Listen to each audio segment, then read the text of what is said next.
Publications. SNS publications వారిచే తెలంగాణ గురుకుల final offer July 23, 24, 25, 26 కేవలం 4 రోజులు మాత్రమే. తెలంగాణ గురుకుల తెలుగు ఫుల్ కోర్స్ కేవలం 499 రూపాయలు మాత్రమే విత్ 1 month వ్యాలిడిటీ. తెలంగాణ గురుకుల మ్యాథమెటిక్స్ ఫుల్ కోర్స్ కేవలం 499 రూపాయలు మాత్రమే విత్ 1 month వ్యాలిడిటీ. తెలంగాణ గురుకుల సోషల్ స్టడీస్ ఫుల్ కోర్స్ కేవలం 499 రూపాయలు మాత్రమే విత్ 1 month వ్యాలిడిటీ. తెలంగాణ గురుకుల ఫిజికల్ సైన్స్ ఫుల్ కోర్స్ కేవలం 499 రూపాయలు మాత్రమే విత్ 1 month వ్యాలిడిటీ. తెలంగాణ గురుకుల బయాలజికల్ సైన్స్ ఫుల్ కోర్స్ కేవలం 499 రూపాయలు మాత్రమే విత్ 1 month వ్యాలిడిటీ. తెలంగాణ గురుకుల ఇంగ్లీష్ ఫుల్ కోర్స్ కేవలం 499 రూపాయలు మాత్రమే with 1 month validity. Telangana JLDL Telugu content and pedagogy full course కేవలం 1999 రూపాయలు మాత్రమే విత్ 5 months వ్యాలిడిటీ. అదనంగా ఒక బుక్ ఉచితంగా పంపబడును. Telangana Gurukul general studies Telugu medium full course కేవలం 499 రూపాయలు మాత్రమే with 1 month validity. Telangana Gurukul general studies English medium full course కేవలం 499 రూపాయలు మాత్రమే with 1 month validity. Welcome to SNS publications. So rankings military విన్యాసాలు ప్రతి ఎగ్జామినేషన్లో చాలా ముఖ్యమైనవి. సో దీనికి సంబంధించి పార్ట్ 1 ఆల్రెడీ ఎస్ఎన్ఎస్ పబ్లికేషన్స్ మీకు అందించింది.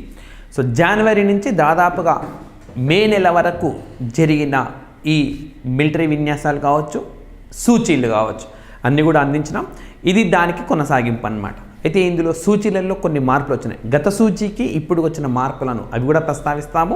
అట్ ద సేమ్ టైం మనం ఎక్కడైతే ఆపామో అక్కడి నుంచి మిలిటరీ విన్యాసాలను కంటిన్యూ అనేది చేస్తామన్నమాట. సో ఇక్కడ మిలిటరీ ఎక్సర్సైజులు మనకు గత సెషన్లో చెప్పినప్పుడు 3 కోణాలు మాత్రమే చూసాం. అంటే భారతదేశంలో భారత దళాలు నిర్వహించినవి. సో ఇండియాలో ఇండియన్స్ మాత్రమే నిర్వహించారు. భారత నావికా దళం కావచ్చు, లేదా ఆర్మీ వాళ్ళు కావచ్చు, లేదా ఎయిర్ ఫోర్స్ వాళ్ళు కావచ్చు, లేదా వీళ్ళు కలిసి కావచ్చు. అవి ఒక కోణం చూసాం. బయలేటరల్ కూడా చూసాం. అంటే భారతదేశం విదేశ సైనికులతో కలిసి నిర్వహించిన సైనిక విన్యాసాలు. మల్టీలేటరల్ కూడా చూసాం. అప్పుడు కొత్తగా ఈసారి ఒక ట్రైలేటరల్ వచ్చింది. అంటే 3 దేశాలు కలిసి నిర్వహించిన సైనిక విన్యాసం అన్నమాట. సో అప్పుడు లేదు, ఇప్పుడు వచ్చింది అది. సో ముందుగా ఇదే ఆర్డర్లో చూద్దాం. Indian, bilateral, trilateral, multilateral. Right, ఈ విధంగా నేర్చుకుంటే ఈజీగా మీరు నేర్చుకునే అవకాశం ఉంటుంది. సో ముందుగా మనకు భారతదేశంలో నిర్వహించినవి ఏంటి ఇంత తక్కువ ఉన్నాయా అని అనుకోవద్దు. ఎందుకంటే మనం జనవరి నుంచి మే వరకు కవర్ చేసేసాం ఆల్రెడీ. జనవరి నుంచి కాదు, లాస్ట్ ఇయర్ నవంబర్ నుంచి మనకు మొన్న రీసెంట్గా మే వరకు జరిగిన మే 2nd వీక్ వరకు జరిగినవి చేసాం. ఇప్పుడు మనకు మే కంటిన్యూయేషన్ జూన్, జూలై మాత్రమే ఉన్నాయి కాబట్టి మనకు తక్కువ ఉంటాయి. మరి ఇండియన్ ఎక్సర్సైజులు ఏమేమి ఉన్నాయంటే మనకు 3 ప్రాంతాల్లో జరిగినాయి. ఈస్టర్న్ లడాఖ్లో ఒకటి జరిగింది, అండ్ పంజాబ్ రాజస్థాన్లలో కలిపి పంజాబ్ రాష్ట్రంలో కలిపి ఒకటి జరిగింది, అండ్ ఉత్తరప్రదేశ్లో మనకు ఒకటి జరిగింది. ఉత్తరప్రదేశ్ 3. గతంలో అయితే మనకు జమ్మూ అండ్ లడాక్ ప్రాంతంలో ఒకటి, ఈశాన్య రాష్ట్రాలలో ఒకటి, వెస్ట్ బెంగాల్లో 2, కాకినాడలో 2, ఆంధ్రప్రదేశ్లో, అండమాన్ నికోబార్లో 2, మహారాష్ట్రలో 2, గుజరాత్ రాజస్థాన్లో కలిపి ఒకటి, పంజాబ్లో ఒకటి, మొత్తం ఇండియన్ ఓషన్లో ఒకటి అని చెప్పినాను. ఆ స్ట్రక్చర్ ఎప్పటికీ గుర్తుండిపోవాలి. ఆ తర్వాత మనకు ఎగ్జామ్ ముందు పేర్లు చూసుకొని వెళ్ళిపోవచ్చు. రైట్, ఇప్పుడు మనకేంటి eastern Ladakh, Punjab and Uttar Pradesh 3. So దానికి వీటిని జత చేసుకోవాలన్నమాట. రైట్, సో ఇది మనకు మరి ఏమేం విన్యాసాలు జరిగినాయి డేట్స్ కూడా చూద్దాం. ఫస్ట్ది ఆగ్నేయ అస్త్ర. సో లడాక్ ప్రాంతంలో ఈస్టర్న్ లడాక్, తూర్పు లడాక్ ప్రాంతంలో మనకు ఏం అస్త్రాన్ని ప్రయోగిస్తున్నాం? ఆగ్నేయ అస్త్రాన్ని ప్రయోగిస్తున్నాము.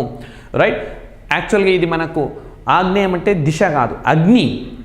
అంటే ఫైర్ ఆర్మ్ అన్నమాట. ఇది ఫైర్ ఆర్మ్గా చెప్పుకోవచ్చు. సో ఇది 3rd వీక్ ఆఫ్ జూన్లో మనకు జరిగింది. ఎగ్జాక్ట్ డేట్స్ మనకు అఫీషియల్ డాక్యుమెంట్లో కూడా లేవు. So 3rd week off June అని చెప్పినాం. ఈస్టర్న్ లడాఖ్లో ఇండియన్ ఆర్మీ నిర్వహించింది ఏంటంటే ఆగ్నేయాస్త్రము, అంటే ఫైర్ ఆర్మ్ అన్నమాట. నెక్స్ట్ సుదర్శన్ శక్తి అనే పేరుతోటి south western command of India. Right, so మన భారత సైన్యానికి సంబంధించిన సౌత్ వెస్ట్రన్ కమాండ్. సో మనం సౌత్ వెస్ట్రన్ అంటే సో ఈ కమాండ్ అన్నమాట మనకు. సో ఏ ప్రాంతం అంటాం దీన్ని మనం?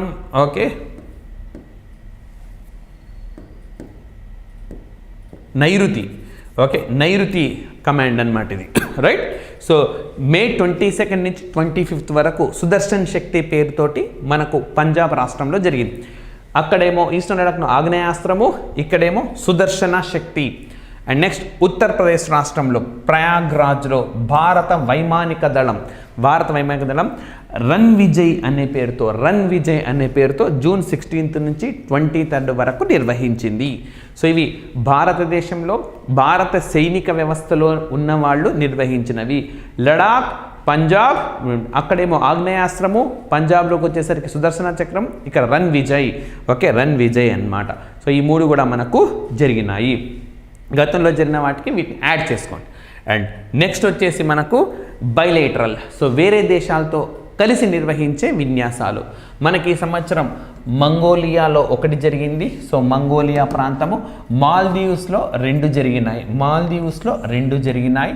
అండ్ కొచ్చి ఇండియాలో, మరి ఇండియాలో జరిగింది కదా, ఇండియా ఎందుకు ప్రస్తావించాలంటే వేరే దేశం మన దగ్గరకు వచ్చి పాల్గొన్నది. బైలేటరల్, ద్వైపాక్షికము, 2 దేశాలు కలిసి. సో బైలేటరల్ అనగానే మనకి ఏమేమి గుర్తుకు రావాలా? సో మంగోలియా, మాల్దీవ్స్ 2, కొచ్చి. గతంలో మనకు జపాన్తో 3 జరిగినాయి, షెన్యూ మైత్రి అండ్ ఇంకా ధర్మా గార్డెన్, వీర్ గార్డెన్. సింగపూర్తో 1 జరిగింది, శ్రీలంకతో 1 జరిగింది, సౌదీ అరేబియాతో 1 జరిగింది, మనకు ఉజ్బెకిస్తాన్తో 1. ఈ విధంగా అప్పుడు బాగా ఎక్కువగా ఉండినాయి 5-6 నెలలు. కాబట్టి ద్వైపాక్షికం ఇప్పుడు కేవలం మనకు మంగోలియా, 2 సార్లు మాల్దీవ్స్, వేర్వేరు పేర్లతోటి అండ్ కొచ్చిలో జరిగింది. మరి ఏమేమి ఆ విన్యాసాలు అనేవి చూద్దాం. So India, Mongolia, nomadic elephant, regular current affairs కూడా డిస్కస్ చేశాను. ఇది నొమాడిక్ ఎలిఫెంట్ పేరుతో మనకు జరిగింది. మనకు ఎక్కడ జరిగిందంటే ఉలన్ బటార్. సో దీని గురించి కూడా మీకు గతంలో చెప్పినాను నేను. ప్రపంచంలో రాజధానుల్లో అత్యంత శీతలంగా ఉండేది మనకు ఉలన్ బటార్. జూలై 17 నుంచి 31 వరకు మనకు ఈ ఎక్సర్సైజ్ అనేది నొమాడిక్ ఎలిఫెంట్ ఎక్కడ జరిగింది, ఏ డేట్ నాడు జరిగింది, ఏ దేశంతో నిర్వహిస్తాము అని అంటే మనం మంగోలియాతో నిర్వహిస్తాం. And next Ekuverin. సో ఇది భారతదేశం, మాల్దీవ్స్ కలిసి నిర్వహించిన ఎక్సర్సైజ్ ఎక్వేరియన్. ఇది 12వ ఎడిషన్ అన్నమాట. సో ఖాదూదు ఐలాండ్స్ అని చెప్పి మనకు మాల్దీవ్స్లో ఉంటుంది. 11th to 24th జూన్ నాడు మనం దీన్ని నిర్వహించినాం. అండ్ ఇదే మనకు మంగోలియాతో ఎక్సర్సైజ్ ఏకతా 6th ఎడిషన్. దాంట్లో సగమే, ఎక్వేరియన్లో సగం ఎక్కువైపోయింది. ఎక్వేరియన్ 12 సార్లు ఎక్కువైందని సగం చేసినాం. 6th ఎడిషన్ ఏకతా అన్నమాట. ఇండియా, మాల్దీవులు 4th June to 3rd July వరకు దీన్ని మనకు మాల్దీవ్స్ దేశంలోనే నిర్వహించినారు. అండ్ నెక్స్ట్ మనకు ద్వైపాక్షికంలో చిట్టచివరిది కేరళలోని కొచ్చిలో జరిగింది. సో భారత నావికాదళము, అమెరికా నావికాదళం అన్నమాట. ఈ 2 కూడా 7th edition. So salvage and explosive ordnance disposal అని చెప్పి EOD అన్నమాట. సో దీన్ని నిర్వహించినారు. సాల్వెక్స్ అనే పేరుతోటి జూన్ 26 నుంచి జూలై 6 వరకు జరిగింది. జూన్ 26 నుంచి జూలై 6 వరకు ఈ విన్యాసం అనేది జరిగింది. రైట్. సో ఇవి మనకు బైలేటరల్కి సంబంధించినవి. మరి ట్రైలేటరల్ అంటే 3 దేశాలు కలిసి నిర్వహించినవి. సో ఎక్కడ జరిగిందంటే గల్ఫ్ ఆఫ్ ఒమెన్. సో ఎక్కడ ఉంటుందంటే ఇక్కడ ఉంటుంది. సో భారతదేశం ఇక్కడ ఉన్నది, ఒమెన్ ఇక్కడ ఉన్నది. ఈ ప్రాంతాన్ని మనం గల్ఫ్ ఆఫ్ ఒమెన్ అనే పేరుతో పిలుస్తున్నాము, యునైటెడ్ అరబ్ ఎమిరేట్స్కి దగ్గరగా. సో అక్కడ మనకు జరిగింది. సో ఎవరెవరు పాల్గొన్నారంటే Bharat, France, UAE. Last year మనకు డిసెంబర్లో 2022 సెప్టెంబర్లో మనకు ఐక్యరాజ్య సమితి సమావేశాల్లో పాల్గొనేందుకు భారత విదేశాంగ శాఖ మంత్రి జయశంకర్ అక్కడికి వెళ్ళినప్పుడు ఈ 3 దేశాలు కూటమిగా ఏర్పడాలి, బ్లూ ట్రేడ్ పెంచాలి, అంటే సముద్రం గుండా జరిగే వాణిజ్యాన్ని పెంచాలి, ఇవన్నీ కూడా నిర్ణయాలు తీసుకున్నారు. సో ఇప్పుడు ఈ 3 దేశాలు కలిసి మ్యారిటైమ్ పార్ట్నర్షిప్ ఎక్సర్సైజ్ నిర్వహించినాయి జూన్ 7th 8th నాడు గల్ఫ్ ఆఫ్ ఒమెన్లో. రైట్. ఇప్పుడు మనకు ఒక్కసారిగా రివైజ్ చేస్తాను. మనకు భారతదేశంలో నిర్వహించినవి ఈస్టర్న్ లడాఖ్లో 1, పంజాబ్లో 1, ఉత్తరప్రదేశ్లో 1. సో ఆగ్నేయాస్త్రము, సుదర్శనాస్త్రము అండ్ ఇక్కడ మన ఉత్తరప్రదేశ్లో కూడా 1 జరిగింది, రన్ విజయ్ అని చెప్పి. అండ్ ద్వైపాక్షికంగా తీసుకుంటే మంగోలియాలో 1, మాల్దీవుల్లో 2, మనది ఇక్కడ 1. అండ్ ట్రైలేటరల్ చూస్తే గల్ఫ్ ఆఫ్ ఒమన్ 1. ఫట్ మనకు మ్యాప్ పాయింటింగ్ ద్వారా వచ్చేసేయాలి. ఇంకొకటి 2 సార్లు మీరు విని అది ఈ టెక్స్ట్ చదువుకుంటే కాన ఇవి పర్ఫెక్ట్గా వచ్చేస్తాయి అనమాట. ఆల్రెడీ పార్ట్ 1 కండక్ట్ చేసాం. పార్ట్ 1, పార్ట్ 2 కలిపి చదువుకోండి. దాదాపు జూలై వరకు కవర్ అయిపోయినాయి మనకు. అండ్ నెక్స్ట్ వచ్చేసి మల్టీలేటరల్. సో ఎక్కువ దేశాలు పాల్గొన్నవి. ఈ సంవత్సరం మనకు ఎక్కడ జరిగినాయంటే 2 ఆసియాలోనే జరిగినాయి, మంగోలియా, ఇండోనేషియా, ఫిన్లాండ్లో 3 జరిగినాయి మనకు. సో మరి మనకు మంగోలియా కానీ చూస్తే కాన్క్వెస్ట్ 26 కంట్రీస్ పార్టిసిపేట్ చేసినాయి కాబట్టి మనం గుర్తుపెట్టుకోవాలి అక్కర్లా. ఉలన్ బటార్ మరొకసారి వార్తల్లోకి వచ్చింది. సో మరి 19th జూన్ నాడు జరిగింది, కాన్క్వెస్ట్ పేరుతోటి జరిగింది. నెక్స్ట్ మనకు ఇండోనేషియాలో MNEK 2023 multilateral naval exercise అన్నమాట, బహుళ దేశాల నావికా విన్యాసము అని చెప్పి మనకు ఇక్కడ okay South Sulawesi Indonesia Makassar అనే ప్రాంతంలో 5th to 8th జూన్ మధ్య మనకు ఒకటి జరిగింది. అండ్ నెక్స్ట్ అదేవిధంగా మనకు మరొకటి వచ్చేసి ఇది ఫిన్లాండ్లో జరిగింది, ఆర్కిటిక్ ఛాలెంజ్ ఎక్సర్సైజ్ 2023 నాటో దళంలో యాక్చువల్గా రీసెంట్గా జాయిన్ అయింది మనకు ఫిన్లాండ్. 31వ సభ్య దేశంగా, 32వ సభ్య దేశంగా స్వీడన్ కూడా దాదాపుగా జాయిన్ అయిపోయినట్టే, right. So NATO member countries okay, ఇవన్నీ కూడా యాక్చువల్గా ఇది స్వీడన్లోని ఆర్లాండ్లో కొంతకాలం జరిగింది, ఆ తర్వాత నార్వేలో ఓకే మనకు పిర్కాలా అండ్ రోవనేమీలో జరిగింది, అండ్ ఫిన్లాండ్లో కూడా జరిగింది. 29th మే నుంచి 9th జూన్ వరకు వేర్వేరు ప్రాంతాల్లో మనకు ఈ విన్యాసాలు అనేవి జరిగినాయి అన్నమాట. సో మల్టీలేటరల్ అనగానే మంగోలియా, ఇండోనేషియా, ఫిన్లాండ్. సో మొత్తంగా చూస్తే ఇండియాలో ఈస్టర్న్ లడాక్, పంజాబ్, ఉత్తరప్రదేశ్ అయిపోయింది. మనకు బైలేటరల్ కానీ మనం వస్తే బైలేటరల్ వచ్చేసి మనకు మంగోలియా, మాల్దీవ్స్లో 2, కేరళలో 1 అయిపోయింది. నెక్స్ట్ మనకు ట్రైలేటరల్ చూస్తే ఒమెన్, గల్ఫ్ ఆఫ్ ఒమెన్లో జరిగింది. మల్టీలేటరల్ చూస్తే మంగోలియాలో 1, ఇండోనేషియాలో 1, ఫిన్లాండ్లో 1 ఫినిష్. ఇక పేర్లు మాత్రము, డేట్లు మాత్రము ఒక్కసారి చదువుకోండి మీకు వచ్చేస్తుంది. సో ఇవి మనకు మిలిటరీ ఎక్సర్సైజులు. అండ్ నెక్స్ట్ మనకు rankings okay. So Geneva based world economic forum, ఈ ర్యాంకులు నేను పార్ట్ 1లో కూడా డిస్కస్ చేసినాను వరల్డ్ ఎకనామిక్ ఫోరానికి సంబంధించినవి, బట్ అవి 2 కూడా మారిపోయినాయి ఇప్పుడు, రైట్.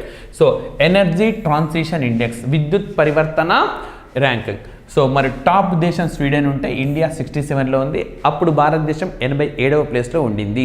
ఎనర్జీ ట్రాన్సిషన్ అంటే ఈ కన్వెన్షనల్ సోర్సెస్ అంటే సాంప్రదాయమైన బొగ్గుతోటి కానీ హైడ్రో ఎలక్ట్రిసిటీ నుంచి మనం సౌరశక్తి వైపు, రెన్యూబుల్ ఎనర్జీ వైపు రావాలి. ఓకే, మరి ఈ రెన్యూబుల్ ఎనర్జీ వైపు ఆ వచ్చే సూచీలో భారతదేశం 67వ ప్లేస్లో ఉంది, స్వీడన్ మొదటి స్థానంలో ఉన్నది, రైట్. మరి మనకు జస్ట్ ఎనర్జీ ట్రాన్సిషన్ పార్ట్నర్షిప్లో భాగంగా ఈ పరివర్తన సూచిస్తున్నారు. ఈ జస్ట్ ఎనర్జీ ట్రాన్సిషన్ ప్రోగ్రాంలో సంతకం చేసిన ప్రపంచం మొట్టమొదటి దేశం సౌత్ ఆఫ్రికా అయితే, 2వ దేశం ఇండోనేషియా, 3వ దేశం వియత్నాం, 4వ దేశం సెనెగల్, రైట్. అండ్ మరి గ్లోబల్ జెండర్ గ్యాప్ ఇండెక్స్ కూడా రిలీజ్ అయింది. సో ఇవి 2 గతంలో కూడా ఉండినవి. ఈ సంవత్సరం భారతదేశం 127వ స్థానంలో ఉంది, అగ్రస్థానంలో ఐస్లాండ్ అనేది నిలిచిందనమాట. సో గతంలో 135వ ర్యాంక్లో ఉన్నట్టుంది, ఒక్కసారి చెక్ చేయండి, తప్పు అయితే కాదు, బట్ 135 ఎందుకైనా మంచిది, క్రాస్ చెక్ చేయండి. ఇప్పుడు మాత్రం 120 ఓకే 7th ప్లేస్లో ఉన్నది. అండ్ నెక్స్ట్ లండన్ బేస్ చేసుకొని మనకు QS వరల్డ్ యూనివర్సిటీ, అదేవిధంగా మనకు ఓకే మరికొన్ని ర్యాంకింగ్స్ అనేవి ఈసారి వచ్చినాయి లండన్కి ఎదురంగా. QSకు సంబంధించింది టైమ్స్ హైయర్, ఇవన్నీ లండన్లోనే ఉంటాయి. గ్లోబల్ లైవబిలిటీ ఇండెక్స్, హెన్లీ పాస్పోర్ట్, ఇవన్నీ కూడా మనకు ఆ ప్రాంతం కేంద్రంగానే ఉండేవి. సో QS వరల్డ్ యూనివర్సిటీ వచ్చేసి మనకు సో ఓకే క్వారెల్లి సిమెంట్స్ అనే వాళ్ళు ఇస్తారు మనకు, రైట్. ఈజీగా స్టూడెంట్స్కు ఓకే సిటీస్ ఫర్ స్టూడెంట్స్ తీస్తే ర్యాంకింగ్ IIT ముంబై అంటే భారతదేశంలో IIT ముంబై మొదటి స్థానం, భారతదేశం తీసుకుంటే IIT ముంబై మొదటి స్థానము, బట్ 149th ప్లేస్లో ప్రపంచంలో ఉన్నది. సో IIT ముంబై మనకు అబుదాబిలో ఢిల్లీ కదా అది. సో IIT ముంబై మనకు 149లో ఉంది. నెక్స్ట్ టాప్ వచ్చేసి మనకు Massachusetts institute of technology, second వచ్చేసి యూనివర్సిటీ ఆఫ్ కేంబ్రిడ్జ్, థర్డ్ వచ్చేసి యూనివర్సిటీ ఆఫ్ ఆక్స్ఫర్డ్. సో ఈ ఆక్స్ఫర్డ్ యూనివర్సిటీకి సంబంధించిన నేషనల్ హెల్త్ ట్రస్ట్ ఉన్నది, దీన్ని ఇప్పుడు లీడ్ చేస్తున్న వ్యక్తి ఎవరంటే మేఘనా పండిట్, ప్రపంచంలోనే మొట్టమొదటి మహిళ, భారత సంతతికి చెందిన తొలి వ్యక్తిగా కూడా చెప్పుకోవచ్చు. Next QS ranking and world's best cities for students, స్టూడెంట్లకు మంచి సిటీస్ ఏవి అని చెప్పి ర్యాంకింగ్ అనమాట. సో టాప్ 100లో మనకు ఇండియా ఏమీ లేదు, ఇండియాలో ఒక నగరం, బట్ 118లో ముంబై ఉంది. సో అక్కడ మనకు IIT ముంబై అండ్ ముంబై 2 గుర్తుపెట్టుకోవచ్చు, రైట్. అండ్ ఓకే సో ఈ విధంగా ఉన్నది. టాప్ ప్లేస్లో ఏ నగరం ఉందంటే లండన్. చదువుకోవడం అని వెళ్ళే వాళ్ళకు లండన్ అనేది బెస్ట్ డెస్టినేషన్గా మనకి ఇందులో పేర్కొన్నారు. And next times higher education, so వీళ్ళు కూడా మనకు లైక్ లండన్ కేంద్రంగా పనిచేస్తారు. IISc ఓకే బెంగళూరులో ఉంటుంది, ఇండియన్ ఇన్స్టిట్యూట్ ఆఫ్ సైన్స్. మనకు national institute of ranking framework వాళ్ళు కూడా మనకు రీసెర్చ్లో దీన్ని అత్యుత్తమమైనదిగా గుర్తించినారు. Like IISc in India in world it is rank in 48. ప్రపంచంలో దీని ర్యాంక్ వచ్చేసి 48.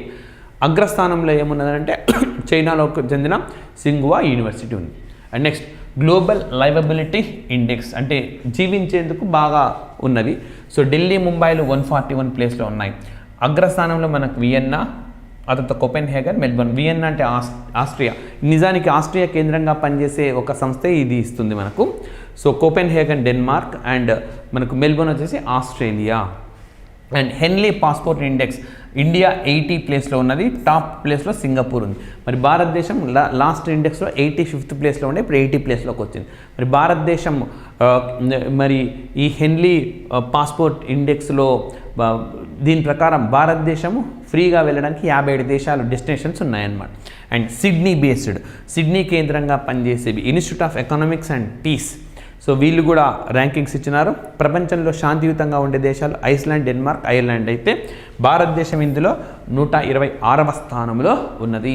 సో ప్రపంచంలోని వివిధ ప్రాంతాలు కేంద్రంగా ఇచ్చే ర్యాంకింగ్లు ఏవైతే భారతదేశంలో కూడా మనకు కొన్ని ర్యాంకింగ్లనే వస్తాయి. గతంలో కూడా ఇట్లాగే ఇచ్చాను నేను పార్ట్ 1లో.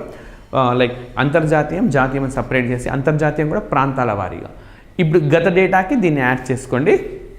సో మరి నీతి ఆయోగ్ మనకు ఎక్స్పోర్ట్ ప్రిపేర్డ్నెస్ ఇండెక్స్ ఇచ్చింది. సో కోస్టల్ స్టేట్స్లో టాప్లో మనకు తమిళనాడు, మహారాష్ట్ర, కర్ణాటక, గుజరాత్. ఓవరాల్గా కూడా ఇవే మనకు అగ్రస్థానంలో ఉన్నాయి. కోస్టల్లో కూడా ఇదే ఇవన్నీ కూడా కోస్టల్ స్టేట్సే.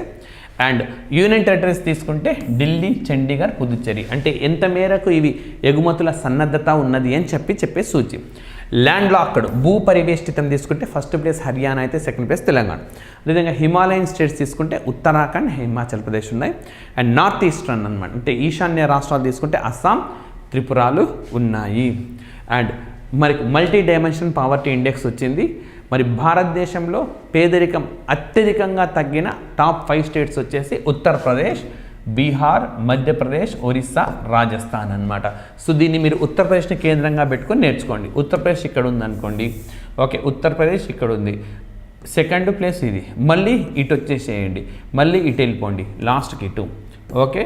ఇట్లా ఉత్తరప్రదేశ్ నుంచి బీహార్, ఉత్తరప్రదేశ్ నుంచి మధ్యప్రదేశ్, ఉత్తరప్రదేశ్ నుంచి ఒరిస్సా తర్వాత రాజస్థాన్. అట్లా గుర్తుపెట్టుకోవచ్చు. ఉత్తరప్రదేశ్ కేంద్రంగా చేసి గుర్తుపెట్టుకోవాలి. టాప్ 5 అనమాట బాగా పేదరికం తగ్గినవి, రైట్.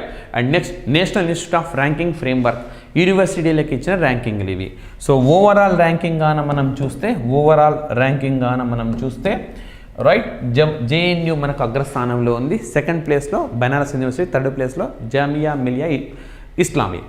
ఇంజనీరింగ్ విభాగాలు తీసుకుంటే IIT మద్రాస్, సెకండ్ ప్లేస్ వచ్చేసి IIT ఢిల్లీ, థర్డ్ ప్లేస్ వచ్చేసి IIT బాంబే.